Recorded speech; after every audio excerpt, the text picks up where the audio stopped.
semelhante a Cristo, semelhante ao Senhor, e eram devotos que havia na cidade de Roma, vários devotos, de pessoas de alta classe, pessoas da nobreza. Então, para que ele pudesse agradar essa nobreza, colocou ela acima do Senhor Jesus, a ponto que deu o costume de dizer: segue a mãe e o filho, mas e não é dessa forma. Nós vimos que quando Maria chegou a Jesus, na Canaã da Galileia, no primeiro milagre que ele celebrou, ali demonstra o que o Senhor Jesus, ele tinha visto espiritualmente, pelo Espírito de Deus, o que iria acontecer no futuro, o que iria se revelar no futuro. E de repente, Jesus vira para Maria e diz: mulher, não vamos tirar aqui a graça de Maria, não vamos aqui desprezar o que aquela mulher fez por nós, o que fez pela sua nação. Ela aceitou o desígnio de Deus sobre a vida dela, correndo o risco de morte, de apedrejamento. Ela assumiu o risco para servir ao Senhor Jesus, para servir ao nosso Deus. Inclusive no livro de Lucas tem um cântico de Maria, ela fala: o meu Deus e Salvador. Ela mesmo estava declarando: eu preciso de um Salvador. Amém. Então, naquele momento, quando a igreja de Roma assumiu, então, o politeísmo, os outros deuses, condecorando como santos, padroeiros, e nós temos visto decair muitos desses santos, quantos já passaram e quantos hoje não existem mais na adoração.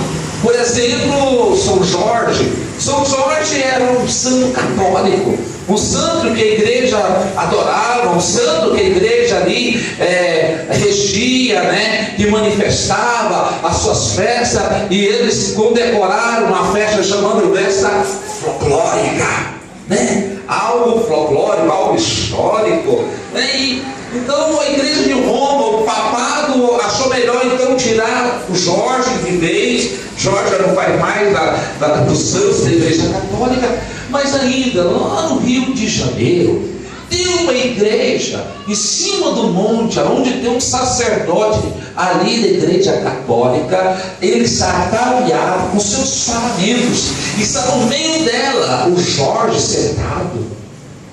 Quando as pessoas morreram fiar naquele Jorge, que já não é mais santa a igreja católica, mas não tirou a igreja católica lá do Rio de Janeiro, perdão, a igreja de Roma, perdão, a igreja não tirou. Por quê? Pelo contingente de pessoas, mas ele já não faz mais parte da santidade. Tá? Você não sabe disso? Procure, pesquise e vai ver. Ele já não é mais santo da igreja, ele já não pertence mais à igreja, ele já não faz mais parte dos santos da igreja, ele já não é líder, não faz mais devoto, mas pela quantidade de servos ali, ou quantidade de adoradores a esse Deus, não tiraram o sacerdote e não desfizeram essa igreja. Eu quero que vocês possam entender isso, e eu quero ler uma passagem do Senhor aqui, que vai um pouco clarear. Eu quero que vocês entendam a palavra. Eu não quero que vocês vivam costume, porque nós muitas vezes trazemos uma bagagem sobre a nossa vida, do costume que nossos avós ensinaram, os nossos pais nos ensinaram, que nós fomos conduzidos pela doutrina, pelo costume de família, e nós achamos que aquilo é o certo, que aquilo é o correto, que aquilo é o verdadeiro. Mas, irmão, o verdadeiro é Jesus. É Ele que é o Senhor soberano, e não há nada acima dele, nem um trono acima do seu trono. Ele está sentado à destra do Pai, Ele está à direita de Deus. Tanto que nós temos uma cidade vizinha, que é uma cidade, né, de romeiros, e na entrada ali o povo fala da Trindade, mas nós não vemos a Trindade, nós vemos um quarteto, ali são quatro sentados no trono, mas na palavra de Deus diz três: Pai, Filho, o Pai, o Filho e o Espírito Santo. São só os três. E eu não acredito que meu Deus é um velho, caquético, careca, desfeito. Não é que eu estou falando mal dos carecas, não. porque eu sou barrigudo também, tá? Mas eu estou falando, eu não acredito na figura de um Deus definhado pelo tempo e que precisa de um cajado, um madeiro para poder mandar. Ele é Deus, Ele é soberano, não há tempo para Ele, o tempo para Ele não passa. Ele é o mesmo hoje, Ele é o mesmo ontem, é o mesmo eternamente, pelos séculos dos séculos. Amém? Amém, Jesus. Ele é Deus. E Paulo, ele tem essa visão, e ele começa a ver no meio da igreja de Corintos um reboliço. Ele começa a ver no meio da igreja de Corintos uma dificuldade, porque eles vieram para Jesus, mas continuaram as suas antigas práticas, viviam as suas antigas práticas, as suas antigas adorações. E ele começou a ensinar, mostrando para o povo que não era daquele jeito, porque não iria agradar a Deus. E se eu e você queremos agradar a Deus, nós devemos quebrar costumes, nós devemos quebrar conceitos e devemos aceitar o que é verdadeiro. E a palavra de Deus é fiel e verdadeira. E muitos falam, mas como você sabe que é verdadeira? Foi escrita por homem, mas inspirado por Deus, porque Deus sempre usou o homem para manifestar a glória dele sobre a face da terra. Deus sempre usou ali o homem, a humanidade, para ser um porta-voz. Ele usa você e quer usar você e a sua família nessa geração. E a palavra nos diz em 1 Coríntios capítulo 10. Eu quero que você abra sua Bíblia aí, você acompanha essa leitura comigo.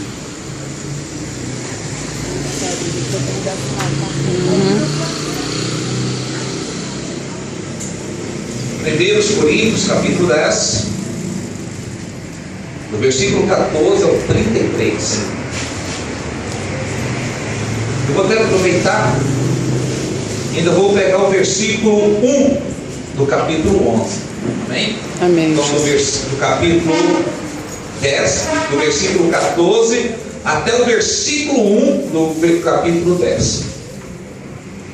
Amém? Amém. A palavra diz assim: portanto, meus amados, fugi da idolatria. Agora olha para mim, o que é uma idolatria? O que é um ídolo? A palavra nos mostra de Gênesis a Apocalipse. Foi tanto que Martim Lutero, quando ele fez a teologia, quando ele estudou em Roma, né, um padre conceituado da igreja de Roma, um sacerdote conceituado, um homem que teve um conhecimento aprofundado da palavra de Deus, ele começou a olhar todo o conceito da igreja que ele então servia, e ele falou: isso está tudo errado. Não é dessa forma que está fazendo. As indulgências para tirar a alma de um parente do purgatório não é certo, não está correto, a igreja está errada, não é assim. E ele foi e fez ali o manuscrito e foi na porta da igreja de um homem e pregou ela. Então ali o Papa Luís XV se revoltou contra ele e diz: é um bruxo, matemo-lo, porque ele traz disserção no meio do povo. Vamos eliminar, porque ele está arrastando uma multidão. Então ele foi considerado inimigo da igreja de Roma. Houve então uma grande perseguição e um massacre que aconteceu ali aonde ele morava, aonde ele habitava e aonde ele havia traduzido a primeira Bíblia, ali na Alemanha. Você pode estudar, você vai ver isso. Constantino fugiu, tanto que depois que o rei não encontrou, o Papa não encontrou ele, levantou a cruzada e entrou dentro da Alemanha e foi um grande massacre, uma grande destruição. O rei guardou Martim Lutero. E Martim Lutero, quando ele estava indo para ser escondido, escoltado pela guarda do seu rei, que havia aceitado Jesus, ele fez um hino que ele inicia, ele é um hino lindo com coral. Ele fala assim, né? Castelo forte é o nosso Deus, espada e bom escudo. Então, quando ele estava indo para o castelo, o Espírito Santo começou a mostrar para ele que o nosso Deus é um castelo, e nele nós estamos bem guardados. Glória a Deus. Ninguém pôde tocar na vida de Martinho Lutero. Mas a igreja lá também pereceu. A igreja sempre passou perseguição. Eu nunca vi a igreja do Senhor Jesus na face da terra sem luta. Eu nunca vi a família do Deus Poderoso sem passar por perseguição, sem passar por luta. Porque Ele fala que nós não somos desse mundo, mas somos do mundo celestial. Somos herdeiro da graça de Deus e cordeiro de Cristo em todas as coisas. Amados, nós somos filhos de Deus. Amém. E nós passaremos por lutas aqui. Continuando, fala assim: falando como a sábios. Irmão, eu quero que vós sejais sábios. Eu quero que vós estejam com a mente aberta para compreender que Deus está falando, que o Espírito fala à igreja. Fala como a sábios. Julgai vós mesmo o que eu digo. Aí é que Paulo fala, cheio do Espírito Santo lá conduzindo ele para falar à igreja. Porventura o cálice de bênção que abençoamos não é a comunhão do sangue de Jesus? Ou o pão que partimos não é porventura a comunhão do corpo de Cristo? É a santa ceia do Senhor. É a ceia que celebra o corpo e o sangue de Jesus. Porque nós, sendo muitos, somos um só pão e um só corpo. Porque todos participamos do mesmo pão, participamos de um só Senhor, Jesus Cristo. Aqui está falando de unidade, aqui está falando de amor, aqui está falando de liga, irmão. Para o pão poder crescer, ele tem que estar ligado. Não pode ter ali separação dos seus elementos para crescer bonito e também saboroso. Você tem que estar bonito e você tem que dar gosto a Deus aqui na face da terra. Você tem que dar o seu bom testemunho de amor e de humildade e de união com a igreja do Senhor. Aleluia. Vinde a Israel segundo a carne. Os que comem o sacrifício não são porventura participantes do altar? Paulo aqui está chamando a atenção os irmãos de Corinto, e havia muitas pessoas que eram judeus ali no meio da igreja, e ele falou: vem cá, olha lá, vamos voltar lá em Israel, vocês vão ver lá o costume, vocês vão ver ali o que eles fazem, eles participam do sacrifício que está no altar. Eles desfrutam, porque quando havia ali a festa pacífica, ali havia então um banquete que todo o povo se reunia, e o sacerdote ali em cima do altar do sacrifício, que era uma churrasqueira muito grande, servia a multidão e todo o povo servia e alimentava daquele sacrifício a Deus, sacrifício do altar. Então nós, irmãos, devemos participar junto do sacrifício de Cristo. Esse sacrifício é simbolizado pelo pão e o vinho. O pão que simboliza o corpo de Cristo, e o vinho que simboliza o seu sangue, que por nós foi derramado, vertido, esgotado ali naquela cruz até a última gota. Mas vamos lá. Mas que digo que o ídolo é alguma coisa, ou que o sacrifício é alguma coisa? O ídolo é alguma coisa? Nós chegamos no livro de Salmos, a palavra diz que o artífice, ele vai na mata e olha, vê um cipreste, né, e corta ele e leva para a sua casa. A metade ele queima no fogo, a outra metade ele esculpe ali um ídolo, prostra diante dele, adora ele. Mas ele não pode falar porque não tem boca. Ele não pode andar porque não tem pés. Ele não pode tocar porque não tem mãos. Para poder andar no meio da multidão tem que ser carregado. Coloca ele no canto, lá ele fica. Ele não pode fazer nada por ninguém. Ele é alguma coisa? Ele não é nada. Se você pegar e jogar ele no fogo, ele vai queimar. Ele não pode fazer nada. Mas tem alguma coisa que vai fazer. Olha só. O sacrifício aos ídolos é alguma coisa. Tudo que sacrifício. Quantos, né? Eu lembro quando meu pai era espírita. Todo dia ele tinha que chegar lá diante da imagem do Preto Velho, colocar pinga no café. Interessante, eles devem, viu, irmão? Era copo cheio, chegava de tarde, dava só aquela biquinha, só, né? Tinha um tronqueiro, aquele carga forte, ele era o chefe de cabeça, ele colocava a cachaça ali dentro do cuité, né? O punhalzão lá, as velas acesas, e servia os seus demônios, servia ali aqueles ídolos, né? Servia aqueles ídolos. Depois vocês vão ver o que é. Servia os ídolos, servia o santo que ele acreditava, né? A minha avó, ela servia o santo que ela acreditava. Ela tinha um altar dentro da casa dela, havia todo tipo de santo, você pensar. E ela acendia as velas, né? Lá atrás da porta, vela para o anjo da guarda. Por acaso eles precisam de luz de vela e são luz de Deus? A palavra diz isso para nós, porque todo aquele que está na luz, como ele está na luz, irmão, nós devemos manifestar a glória do Senhor. E diz para nós: antes digo que as coisas que os gentios, sabem quem são gentios? Nesse tempo Paulo está falando, porque era um costume dos judeus dizer gentios, são todos aqueles que não é da linhagem judaica. Então nós somos o que? Gentios. Nós não somos da linhagem judaica. Nós não somos da linhagem judaica. Mas nós vamos ver algo interessante. Quando Jesus ele morre naquela cruz, ele nos une. E a palavra diz que também somos herdeiros de todas as bênçãos que estavam sobre a vida de Abraão. Somos herdeiros de Deus, somos povo de Deus agora.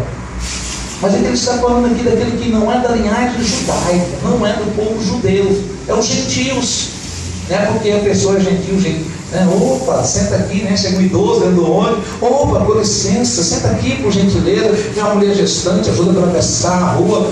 Ah, que pessoa gentil. Não, não é esse tipo de pessoa não. Gentil era todos aqueles que não era da linhagem judaica. É disso mais, né? Antes digo que as coisas que os gentios sacrificam a demônios e não a Deus. Eu quero, quem está com a Bíblia aberta, lê novamente para mim, eu quero ouvir isso aí, da Bíblia de vocês, versículo 20 aí. Antes digo que as coisas que os gentios sacrificam aos demônios e não a Deus. Amados, não é na minha Bíblia que isso está escrito. Isso está na Bíblia nossa, está na igreja, na Bíblia da igreja de Roma. Pode pegar a igreja, a Bíblia lá da igreja romana, que são 3 exemplares, né? Tem essa passagem escrita. E isso bateu no coração de Lutero. Lutero assustou, falou: opa, nós estamos errados. O que nós estamos fazendo? Nós não estamos servindo um Deus vivo e verdadeiro. Nós não podemos fazer isso porque nós estamos fora da sua palavra. Se nós não fazemos segundo a palavra, nós não estamos fazendo segundo a vontade do Deus todo soberano. Olha só o que fala mais. E não quero que sejais participante com os demônios. Não podeis beber o cálice do Senhor e o cálice dos demônios. Não podeis ser participantes da mesa do Senhor e da mesa dos demônios. Não podeis, irmão. Ou você serve um Senhor ou você serve outro. Não tem como. Toda hora você pode passar por um perigo, você chamar lá o santo seu, né? Nós vemos aí no Nordeste, e tal, do Padrinho Cício, meu Padrinho Cício, e está lá todo mundo morrendo, né? Parecendo calando no meio do deserto. Não, irmão, é um Deus, é um Senhor, Jesus Cristo, o Salvador, e Ele e o Pai são um só. Se nós estamos nele, Ele está em nós. A presença do Deus vivo está em nós. E nós não podemos ali agravar o coração de Deus. Ou nós vamos agradar a Deus, ou nós vamos desagradá-lo. Versículo 22. Ou irritaremos o Senhor? Somos nós mais fortes do que Ele? Uma pergunta para você: o que você está fazendo? Nós vamos ter agora a festa junina. Nós vamos ter locais aonde estão fazendo adoração a mortos, a ídolos. Meu filho não dança quadrilha, eu não aceito ele dançar quadrilha, eu não permito, né, ele dançar quadrilha. Bom dia, minha irmã. Vamos entrar, fica à vontade. Nós não podemos aceitar isso. Eu não posso ensinar meu filho a adoração aos mortos. Nós adoramos um que esteve morto, agora vive. Jesus Cristo de Nazaré. Ele morreu e ressuscitou. Nós vemos a Mahatma Gandhi. Ele arrastou grande multidão, mas ele morreu, foi cremado e as suas cinzas jogadas ali Amado, nós vimos Buda morrer e até hoje eles estão procurando a reencarnação, e a palavra diz que para o homem só resta morrer uma só vez, e daí vem o juízo final. Jesus vem e nos mostra uma parábola aonde fica a alma ou o espírito da pessoa que morreu sem Cristo. Aquele vai ficar no local já de tormenta, como aquele rico. E nós vemos Lázaro que ficava mendigando junto ao seio do pai Abraão, ou um lugar de gozo, ou um paraíso. É para lá que eu quero ir, é para lá que eu quero desfrutar. Não me importa o que vão dizer de mim, não me importa o que vão pensar de mim, eu quero é Deus. Aleluia. O que você quer? Qual é a sua decisão? Qual é o seu caminho? Servir Deus? Você tem que conhecer. Todas as coisas me são lícitas, mas nem todas as coisas me convêm. Todas as coisas me são lícitas, mas nem todas as coisas me edificam. Mãe, eu posso participar do que eu quiser, eu posso fazer o que eu quiser, eu posso chegar na minha esposa e falar: Benzinho, fica aqui que eu vou dar um dia lá no meu pai. E eu saí ali pelo São Chico, pelos Maldel, e ali cheio de prostituta, cada uma prostituta no mocó, e ali desfrutar do prazer da carne. Eu posso sair, tomar e beber à vontade, fumar um baseado, a pedra de crack. Mas eu estou escolhendo os homens, não dos olhos do meu Deus. As pessoas falam: tem vergonha de Deus. Não tem vergonha de Deus, porque Deus está em todos os lugares. Os olhos dele veem todas as coisas, até mesmo quando você está dentro do seu banheiro, fazendo as suas necessidades, Deus está lá com você.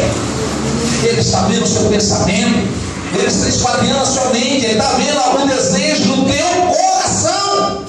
Então, amado, tudo que você fazer, vai fazer para a glória do Senhor. Vamos ver isso aqui agora há pouco.